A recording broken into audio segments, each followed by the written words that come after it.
Yo la team, j'espère que vous allez bien, que vous passez une excellente journée. On se retrouve aujourd'hui pour une toute nouvelle vidéo de Paris Sportif spéciale Ligue des Champions avec la suite des barrages qui va se jouer ce mardi et ce mercredi. Juste avant de parler Paris Sportif, messieurs dames, n'oubliez pas le petit pouce bleu ultra important pour le référencement et si vous voulez l'intégralité de mes avis, car ici ça va être vraiment que des petits conseils, que des avis également, mais mes tickets perso seront disponibles directement sur Telegram pendant cette période de Coupe d'Europe. Le lien est en commentaire épinglé. N'hésite pas à nous rejoindre. On est déjà plus de 51 000 membres sur ce canal Telegram qui grandit de jour en jour. Juste avant également de te donner un petit peu mes analyses sur les 8 matchs qui vont se jouer mardi et mercredi. Je voulais t'expliquer un petit peu mon absence de mercredi, jeudi et vendredi dernier. Pas de vidéo Première Ligue, Ligue 1, etc. J'étais malade les gars, tout simplement, j'avais la grippe. Alors je vais pas forcément m'excuser parce que j'y peux rien, je suis malade et c'est logique de prendre le temps de se reposer. Mais en tout cas voilà, je voulais quand même vous dire que on laissait pas de côté la chaîne, c'est juste que j'étais vraiment pas bien du tout pour faire des vidéos. Là actuellement ça va un petit peu mieux même si c'est encore pas le top de la forme. Donc je vais peut-être bégayer dans cette vidéo, j'ai mal à la gorge un petit peu. Donc voilà, je vous explique un petit peu mon absence, mais on va se concentrer tranquillement sur tous les matchs et partir sur les analyses. On commence tout de suite avec le Milan AC qui reçoit le Feyenoord Rotterdam, 1-0 lors du match aller pour le Feyenoord. Résultat plutôt surprenant, on va dire, non pas dans l'ensemble du match car le Milan n'a pas montré grand chose, mais plutôt dans la dynamique qu'on avait vue des Milanais qui restent encore une fois sur une victoire à domicile ce week-end, 1-0 contre le Hellas Vérone. Et pour moi, c'est ce qui va faire pencher cette double confrontation. C'est le match retour à domicile pour le Milan. Des Milanais qui performent à domicile, il n'y a pas d'autre mot. Seuls le Napoli et Liverpool ont réussi l'exploit, car oui, ça en est un, de venir s'imposer du côté de Milan. Alors que du côté du Feyenoord, les gars, les résultats à l'extérieur ils sont quand même assez catastrophiques dernièrement. Le départ de Jiménez fait du mal également offensivement aux Hollandais. Et en plus de ça, c'est une équipe qui encaisse quand même pas mal de buts à l'extérieur en LDC. On se souvient du 6-1 encaissé à Lille. On se souvient également des 3 buts encaissés à City. Alors ok, ils avaient mis 3 buts, mais à l'époque, il y avait un serial buteur devant. Je vois quand même le Milan se qualifier sur ce coup. Ça va pas être si simple que ça. Ça pourrait également se jouer en prolongation. Le score de 1-0 peut potentiellement se tenter.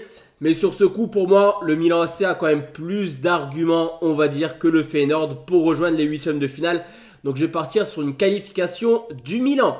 L'Atalanta Bergame qui reçoit le club de Bruges. Là, c'est pas 1-0, mais 2 buts à l'aller pour le club de Bruges. Là aussi, résultat plutôt surprenant, tant on connaissait un petit peu les facultés offensives de l'Atalanta. Et également, cette facilité, on va dire, de se déplacer en Ligue des Champions. Le match retour pourrait, là aussi, être un peu compliqué pour les Italiens qui actuellement marchent un petit peu au ralenti, que ce soit en championnat, mais également en LDC, avec justement cette défaite de butin lors du match aller. Cependant, dans l'ensemble du match, il y a quand même des facteurs qui ont été dans le côté, on va dire, des Belges. Je pense à ce penalty injustement sifflé, selon moi, pour le club de Bruges à la dernière minute. Et Bruges à l'extérieur, c'est pas si bon que ça également. On l'a vu en Ligue des Champions, on le voit également en championnat dernièrement. Encore une fois, un match nul, 2 buts partout ce week-end du côté de Saint-Tron. Il y a eu cette défaite à City, il y a eu un nul au Celtic, il y a eu une défaite au Milan. Les gros déplacements de Bruges se traduisent généralement par des défaites. À côté de ça, Lookman ne sera sans doute pas présent également. Donc attention, je pense que le bet le plus intéressant les gars sur ce coup, c'est peut-être de prendre le but de Retegui. On le sait, Bruges encaisse du but et offensivement, à part Retegui, je ne sais pas qu'il n'y a pas grand chose du côté de l'Atalanta. Mais en tout cas, c'est un peu moins performant on va dire. Je vais quand même prendre la qualification de l'Atalanta Bergame. Mais sur ce coup, voilà, le petit but de Retegui, je pense qu'il est pas mal également. Benfica contre Monaco, 1-0 à l'aller pour les Portugais qui là aussi ont une situation un peu contestable, on va dire, avec ce carton rouge. Pour Monaco, ça va être très compliqué pour les Monégasques de venir se qualifier du côté de Benfica qui là aussi à domicile tourne plutôt pas mal. Mais il y a une petite particularité, c'est que dès que l'adversaire joue au football, on va dire offensif, Benfica encaisse du but. On a vu les 5 buts encaissés contre le FC Barcelone. On a vu également les 3 buts encaissés contre le Feyenoord Rotterdam. Porto est venu mettre son petit but en championnat. Braga est venu mettre ses 2 petits buts en championnat également. Donc pourquoi pas espérer côté Monégasque. Ça va être très compliqué, mais sur le papier, il y a seulement un petit but d'écart.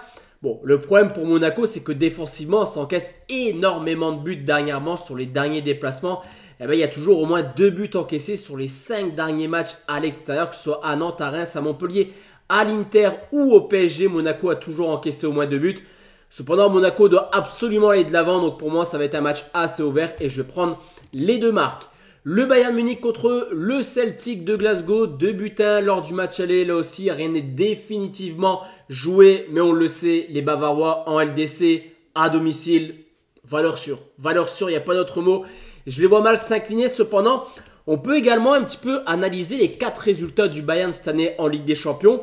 Eh bien, il y a eu déjà 4 victoires. Mais ce qui est intéressant, c'est que contre le PSG et cette équipe de Benfica, 1-0 à chaque fois. Dès que l'adversaire est très fort, on va dire, cette équipe du Bayern est très sérieuse défensivement et n'encaisse pas de but. À côté de ça, réception de Bratislava, 1 but encaissé. Réception de Zagreb, 2 buts encaissés. Réception de Kiel, il y a 15 jours, 3 buts encaissés. Tu l'auras compris, le Bayern Munich déroule. Mais quand ça se passe bien, généralement, il y a un relâchement, ce qui permet à l'adversaire de marquer.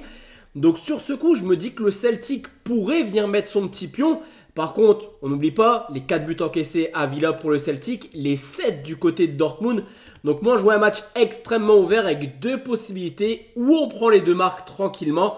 Ou alors, je vais aller sur un truc un peu plus intéressant, c'est la victoire du Bayern Munich et au moins 4 buts dans le match. C'est très ambitieux, mais en tout cas, je vois un match extrêmement ouvert. On enchaîne avec Dortmund qui reçoit le Sporting Portugal. Bon, sur ce coup, les gars, il n'y a pas de suspense. C'est un 3-0 lors du match aller.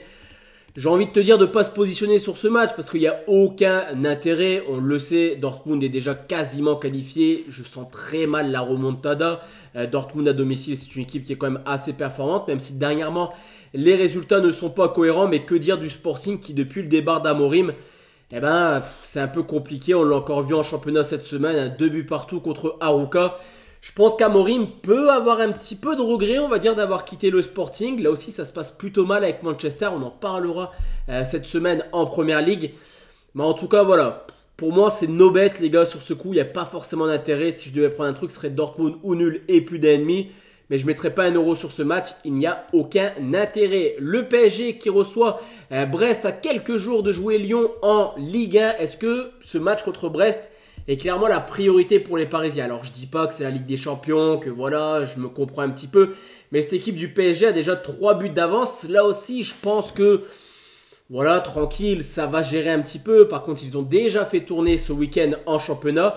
Les Brestois, ça reste une équipe valeureuse qui voudra, à mon avis, montrer un dernier beau visage de leur très très belle campagne européenne. Ils sont capables de venir marquer, au Parc des Princes, surtout que Paris aime bien encaisser ses petits buts régulièrement à domicile. On le voit, il faut quand même remonter au 22 novembre pour retrouver trace d'un clean sheet des Parisiens à domicile. Que ce soit Nantes, Lyon, Saint-Etienne, City, Reims ou Monaco, tout le monde est venu marquer au Parc dernièrement.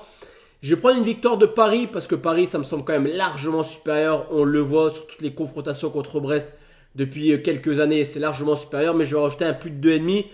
Les 2 marques également, ça se tente, mais je vois quand même Paris conclure tout ça en beauté. Real contre Manchester City. Là, par contre, les gars, pour moi, ça va être directement sur Telegram que je vais vous donner mon avis. Pourquoi? Parce que les 2 marques 1,33. Parce que le plus de 2,5 buts 1,28. Parce que la double chance Mbappé ou Haaland à 1,30, il me semble. Il n'y a pas d'intérêt. Il n'y a pas d'intérêt à se positionner en pré-match sur ce coup. Je vais attendre de voir un petit peu comment ça se comporte. Si City marque en premier, j'ai envie de te dire, on connaît l'ADN du Real. Donc, positionnons sur une victoire du Real Madrid en cours de match. Mais en tout cas, je vais attendre d'avoir de 1 les compos et de 2 également le scénario du match pour envoyer quelque chose en live directement sur Telegram. Enfin, on termine cette vidéo avec le PSV Eindhoven qui reçoit la Juventus de Turin, équipe du PSV qui là aussi marque le pas. Et là aussi en championnat, un peu comme le Sporting. C'est vrai que c'est dommage parce que le PSV et le Sporting a fait un très très beau début de saison. Et là, ça commence un petit peu à se calmer. Cette équipe de la Juve, quant à elle, elle performe, encore une fois, vainqueur 1-0 ce week-end contre l'Inter de Milan. Le titre est perdu en Serie A, on va pas se mentir, 10 points de retard sur le Napoli. Mais en tout cas, ça peut faire un coup en Ligue des Champions. C'est une équipe qui est quand même assez agréable. Mais à côté de ça, c'est une équipe également qui aime bien encaisser du but à l'extérieur et qui fait régulièrement des matchs nuls. Le nul, 1 but partout, qualifie la Juventus. Je trouve qu'en termes de score exact, c'est pas mal du tout. Surtout que le PSV encaisse pas mal de buts en LDC cette année. Un seul clean sheet en 9 matchs. Moi, je vais prendre les 2 marques. Sur ce coup, ça me paraît un bet assez intéressant. Donc voici à team mes avis concernant les barrages de Ligue des Champions. Désolé, la vidéo n'était pas aussi plaisante je pense que d'habitude. Mais voilà, pour l'instant je ne peux pas faire mieux pour être transparent avec vous. On se retrouve demain pour parler Ligue Europa avec, je l'espère, une meilleure forme. Très bonne soirée à tous et à toutes. Ciao ciao la team.